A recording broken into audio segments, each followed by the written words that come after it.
Giovanni Antonio Canal ou Canaletto nous apprend l'île dans la lagune de Venise qui est appelée Murano.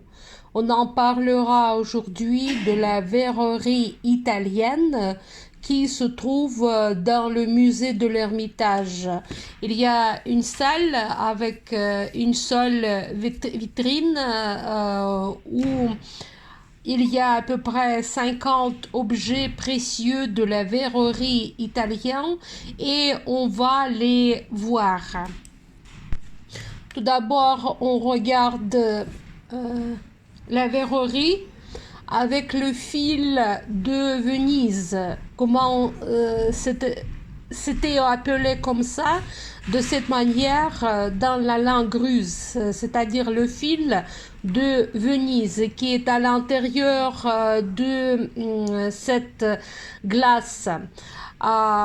C'était l'idée des maîtres de Murano de faire la glace comme ça et ce décor existe jusqu'à présent et très utilisé par les souffreurs de la verrerie. Et on peut bien comprendre que cette vase qui se trouve à gauche qu'on a vu, c'est un verre pour le vin, comme nous le voyons sur le toile de Caravage, du Caravage, qui est devant nous, qui était appelé Bacchus, et Bacchus tient dans sa main justement un verre de Murano destiné pour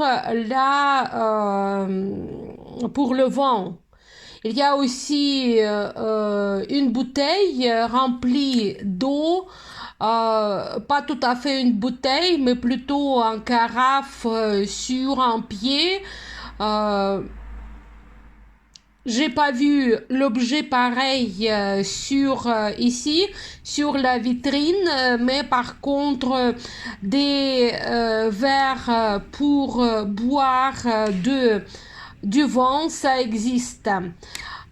C'est presque un service avec le fil de Venise, destiné pour des choses tout à fait différentes. On a vu un petit pot en verre qui ressemble beaucoup en porcelaine. C'est à cause de ça qu'on l'appelle en italien porcelaine à contrefacta. En plus, on vient de voir la verrerie en couleur mauve. On fait cette couleur avec de la manganèse. Il y a aussi des verres que nous voyons maintenant qui sont faits comme s'ils sont des verres tout à fait modernes, avec beaucoup d'élégance. Il y a des objets qu'on ne peut pas comprendre à quoi ils sont destinés.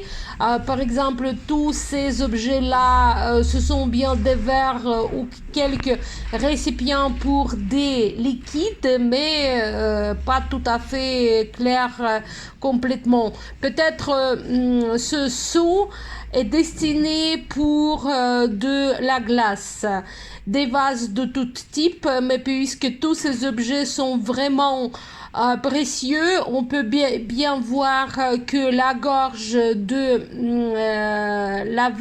du vase est cassée, mais quand même il est représenté sur la vitrine.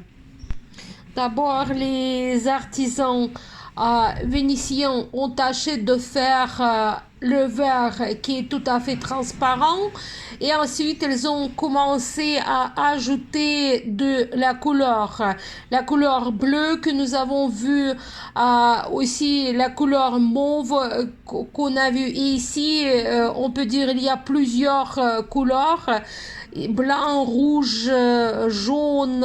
C'est toujours avec tel ou tel élément de chimie qu'on qu'ils ont créé des couleurs différentes. Il faut dire que j'ai regardé aussi les objets de l'art contemporain de Murano. Ça ressemble beaucoup. Il faut dire qu'ils ont comment dire, transmis leur art d'un siècle à l'autre. Et ensuite, j'ai voyagé un peu sur l'étoile de l'Ermitage en cherchant des objets de verrerie de Venise sur les toiles. On peut le trouver, je pense, sur les toiles des peintres hollandais. Par exemple, ici, on voit une sorte de bouilloire pour du thé, mais en glace, c'est-à-dire c'est pour un liquide. Euh, et ici, c'est la toile d'un peintre espagnol. Mais en Espagne, il y avait aussi des manufactures de la verrerie, c'est-à-dire devant nous, la verrerie espagnole.